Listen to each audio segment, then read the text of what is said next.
Hello, friend. Thank you so much for joining me over on YouTube. I just want to give you a quick heads up that the training that you're about to see was originally recorded via Facebook Live over on our Facebook page. If you like what you see and would like to learn more, make sure you join us over on Facebook for weekly tips and tricks to help you grow your direct sales business and work smarter, not harder. Today's a topic that I've been talking about a lot lately. I think it feels like I've been talking about a lot with coaching clients and other students and stuff. Hello, good morning.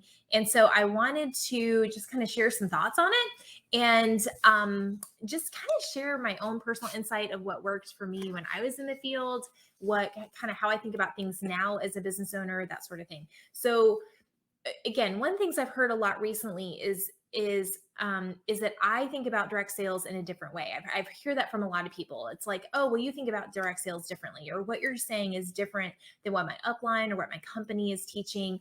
And so I wanted to explore that a little bit and kind of offer some insight on why I think about direct selling in a different way, maybe share some personal experiences from the field, owning other businesses, and then how you may need to shift your own thinking as you're thinking about your business, because it's really important that we constantly have that mindset in check. And how I started out, you guys, when I first started direct sales, just a little background. My husband and I have owned multiple businesses.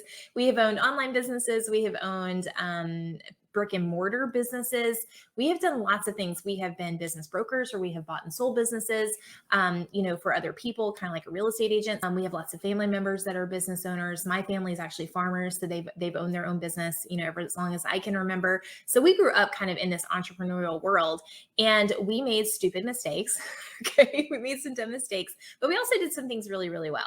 And when I first started direct sales, I had no idea what I was doing.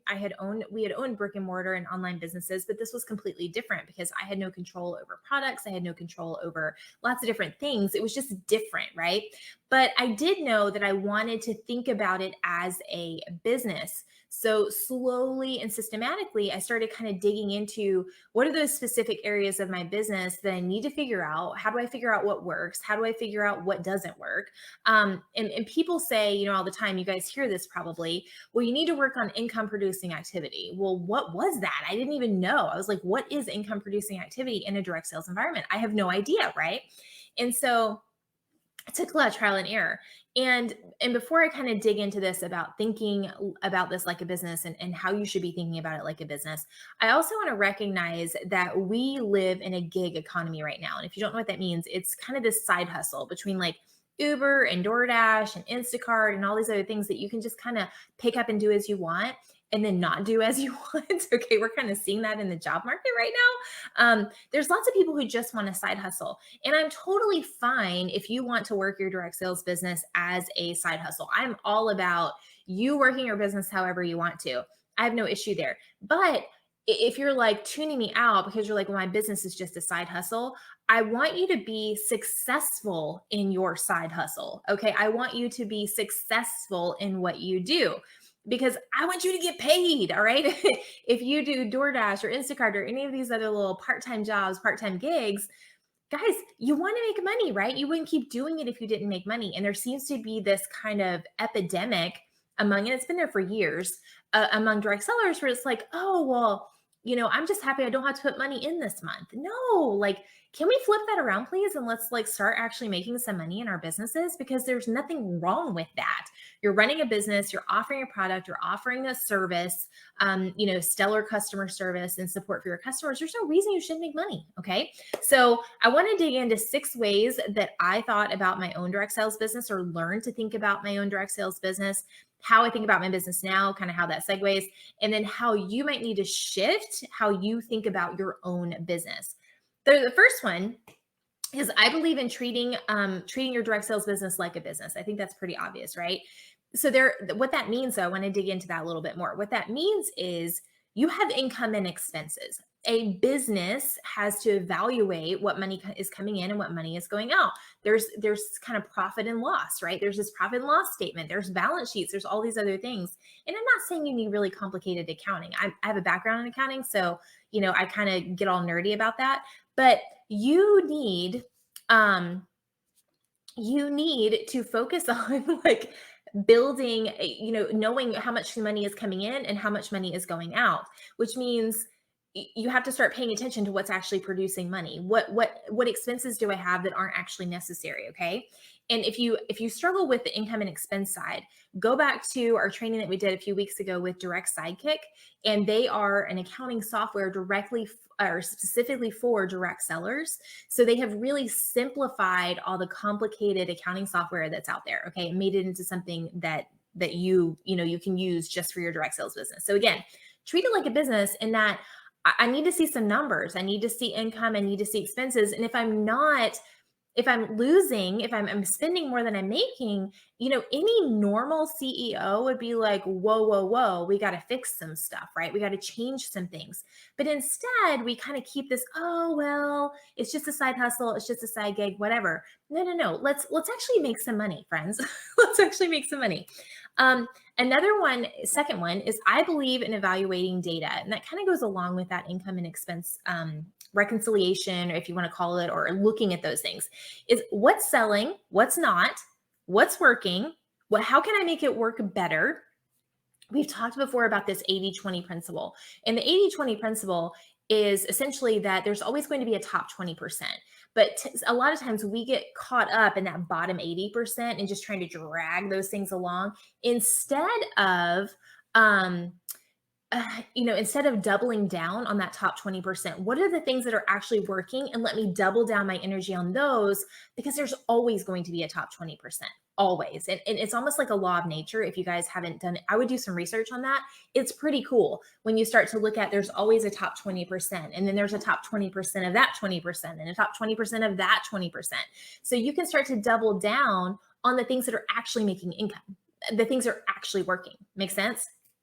So again, we have to evaluate data. And sometimes I know that can be scary, but it doesn't take that much time. This is something, in our business now, we do it on a weekly basis. But when I was in the field, I did it on a monthly basis. I probably should have done it on a weekly basis as my business grew.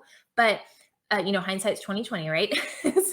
But now we do it on a weekly basis. And, back to that income and expense thing, we're always looking at, this is something that one of my team members, Sherry, does all the gathering of the data. And then I look at it every single month and say, okay, is this money actually giving us something? Is this tool that we're using, is it actually saving time? And here's one thing I'll say about this. I have one team member. She's so funny. She, I won't name any names, but she's always hesitant to spend money on a tool. And I am of the belief that if it's going to save money, okay, or it's going to save time, that means it's going to save money. So don't be afraid to invest in tools like party schedulers, or any other tools or courses or learning that are going to save you time in the long run, because your time has value. So we were talking about a tool that we used, and she was like, I don't know if we need to keep it. And so I backed into how much time it was saving her. I was like, was it saving you more than 20 minutes a month? Because that's how much it's costing us. And she's like, oh yeah, it saves me a lot more time. I'm like, then we're going to keep paying for the tool. Okay. So you have to think about that. Okay. So that's part of evaluating the data, evaluating those income and expenses. The other belief I have, and kind of mantra I have about any business, is it's a marathon, not a sprint. And I really want you guys to evaluate yourself on this one. So think about brick and mortar business owners, okay? Restaurants, furniture stores, whatever, right? They don't sign a lease, a 1 or 2 year lease, thinking, I'm just going to get in and get out. It's cool, right? When we had one of our businesses, we had at one point in time, I remember this vividly, we had over $100,000 in inventory sitting in our store. $100,000, right? That was a long haul mentality. It was not a let me get in, let me get out. So business owners are in it for the long haul. They're not just in it for the next quick fix. Okay, they're focused on fixing the pieces of the business that are broken, not just meeting minimums this one time. Okay, I know that it's really tempting to say, well, let me just throw this thing out there, and let me just throw that thing out there, and trying to get these quick fixes. But if we don't actually fix the things that are broken in our business, long term, what's that going to do, right? And these business owners, if you've got, 100,000, my personal example, you got $100,000 sitting there in inventory, I'm not going to give up very easily, right? I'm going to scratch and claw until I figure it out. And one of the pitfalls of direct sales is that you don't have to put in much money. Most direct sales companies are a few $100s. Well, most of them, that I've seen, $100, definitely less than 500. I know there are some that require a bigger investment, right? But guys, that's not much. So that's the danger is we don't feel like we've invested that much money. It's like, oh, it was only a couple $100s. And I got some products, so that's cool, right? But think about that like a brick and mortar business owner. Like I've invested my money. I'm in this for the long haul. And that kind of brings me to the next point is being future minded. I believe in being future minded. And I know that kind of, sort of like the long haul, but let me explain. This um so thinking about those quick fixes, okay, mass messaging people, posting on your personal Facebook wall with all these spammy tactics, right? Well, it might fix the problem right now if you're missing sales, right? Like a sales incentive or something like that. But what is it going to do 10 days, 10 weeks, or 10 months from now? This is the 10-10-10 rule. I was reading about this, or I heard this on a podcast the other day. So the decisions that you're making right now, okay, think about it from a future perspective. This decision I'm making right now, how is that going to affect me 10 days, 10 weeks, or 10 months from now, even 10 years from now? How is it going to affect my business? Is this moving me in the right direction? Is it fixing the things that I need to fix? Or is this just a band-aid for a much, much bigger problem? Okay. Another thing is don't put all your eggs in one basket. Like this is this is something that my husband and I learned the hard way. Okay. So don't just put together one strategy to make money. Okay. Don't just put one strategy together to make money. So over time, we need to develop multiple ways to do the things we need to do, which is sell products or recruit team members or onboard team members or whatever that is. So whether that's digging into different social platforms, offering different party formats, having a solid customer follow-up system. We were talking about this in our squad just a few minutes ago about having an email list that you nurture, whatever those are. Guys, make sure that you're not putting all your eggs in your Facebook party basket. Make sure that you're not putting all your eggs in just your attraction marketing basket or all your eggs in your email marketing basket. Okay. Make sure that you've got these other things that are working in tandem to help you stay in business. Again, that is a long-term strategy. Now, am I saying you have to be in all the places? No, you do not. You need to master one thing at a time.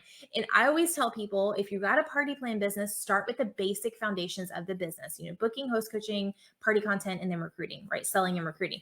Master those basics because then we can use those other things, an email marketing system to keep people connected to us once we brought them in through the parties. Then we can use Instagram or Pinterest or YouTube to attract more people. But I want to have that foundation in place because even if I speed up attraction from other places, if this is broken, it's not going to fix my business. I'm just spinning my wheels, creating more work for myself and creating more content. Okay.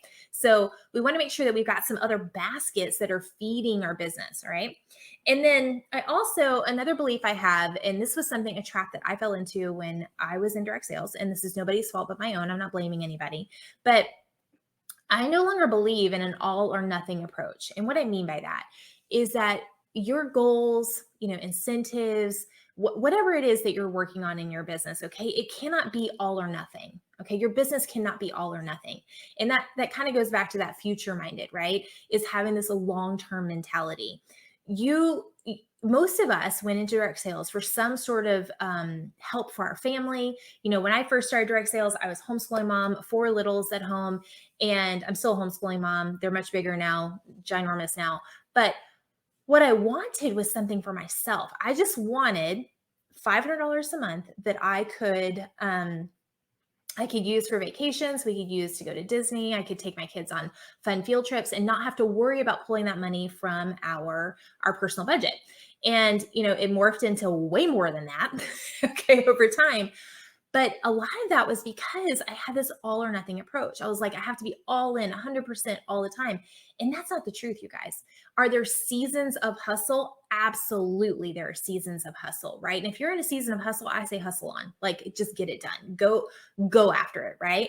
But there also needs to be those seasons of systemizing or streamlining, or maybe it's hiring someone or a season of learning, or a season of investing in yourself. Or, my daughter just graduated. We just graduated our first homeschooler, and she has moved on to college. So this season of summer was pretty stressful. And it was a season where I had to step back from doing lives on the page, and I had to step back from several things in the business because I wanted to invest that time with my daughter before she went off to college, right? So again, seasons. There are seasons for hustle. There are seasons for taking a step back and evaluating. There are seasons for systemizing. So don't feel like you have to be 100% in all the time, because all that does is cause burnout, my friends. And that causes you to fall back into these traps of these quick fixes and things. And you just start pulling ideas, and you're just like scrambling all the time, instead of, again, how is this going to affect my business 10 days from now, 10 weeks from now, and 10 months from now? Okay. And working towards a business that you can actually that can function alongside your family, that can align with what you want to do in the life that you want to lead. Okay. So hopefully that was helpful, you guys.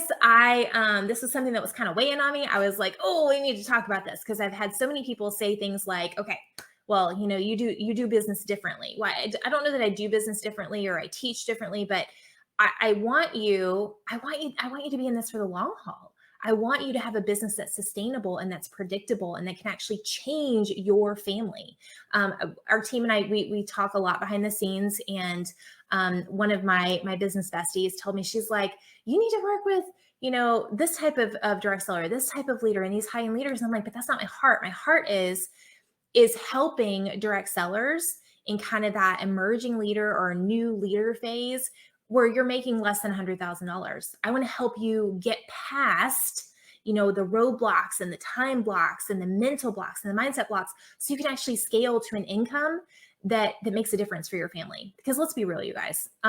You can spin your wheels and do all sorts of crazy stuff and only make a few $100s a month, but let's actually make a difference. Like, can we actually make a difference in our families, right? And it doesn't have to be six figures. It could be $3,000 or $4,000 or $5,000 a month that actually makes a difference for your family. And that's awesome. And we need to be able to own that and be proud of that, and just do the things that we need to do. Okay.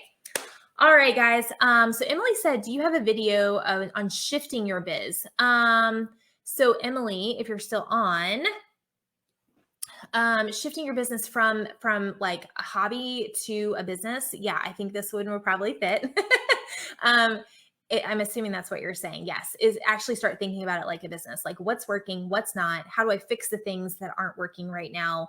How can I manage my time to actually spend business time? That's another thing that a lot of people do, is they're like, oh, well, they believe, just because some people have said it's true, that you can spend a small amount of time and not actually, and make a lot of money. Like, you can spend just a little bit of time and make a whole lot of money. No, friends. That's not how this works. Okay. You actually have to invest some time and put some pieces together and put some business practices in place. Then you can start to streamline and systemize where you don't work as much and you're still making as much money. But you got to go through the trenches first. Like, I'm just going to be real with you guys. Okay. All right, friends. Have a fabulous rest of your day. I'll see you guys soon.